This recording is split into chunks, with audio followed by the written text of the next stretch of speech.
Every time he woke up, he would spin the top in his hand and pull out his gun. If the top kept spinning without stopping, he wouldn't hesitate to put a bullet in his own head.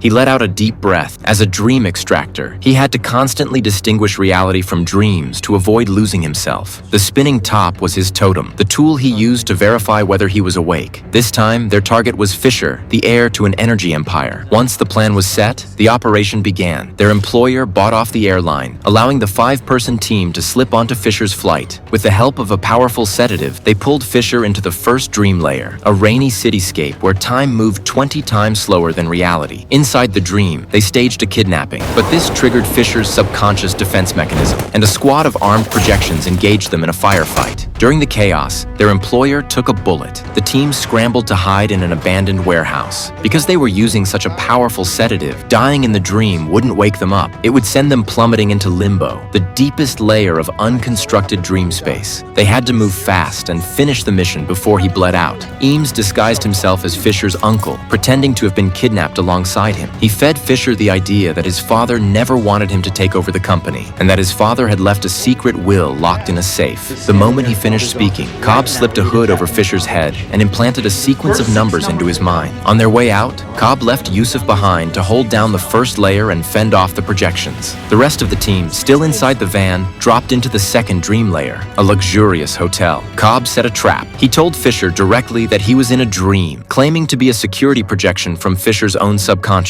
This made Fisher remember he had been kidnapped with his uncle. Cobb pushed further, guiding Fisher to recall the number planted in the first layer. Fisher found the corresponding hotel room and discovered dream extraction equipment inside. That's when Eames reappeared. Still disguised as the uncle, he confessed that he had ordered the kidnapping because he was afraid Fisher would dissolve the company after reading the will. Fisher didn't buy it. The excuse felt too flimsy. Cobb seized the moment and suggested Fisher enter his uncle's dream to find the truth himself. Fisher agreed. Arthur stayed behind to guard this layer. Another dose of sedative. They descended into the third layer, a snow-covered mountain fortress that housed a hospital. This was where they would complete the final inception. But here, the defenses were even stronger. Projections had transformed into a full military force guarding the compound. Cobb sent Fisher to find the safe while he drew the soldiers away. But back in the first layer, Yusuf swerved to avoid the projections and flipped the van. The shock rippled through the layers. In the second dream, the entire hotel began spinning wildly. Arthur fought off projections in a gravity-defying hallway, tumbling through rotating corridors. Time was running out. Their employer was on the brink of death. They needed to execute synchronized kicks across all 3 layers to wake up in sequence. Yusuf triggered the music, the signal that they were almost out of time. Eames and Fisher infiltrated the snow fortress while Cobb provided sniper cover from outside. But at the critical moment, she appeared again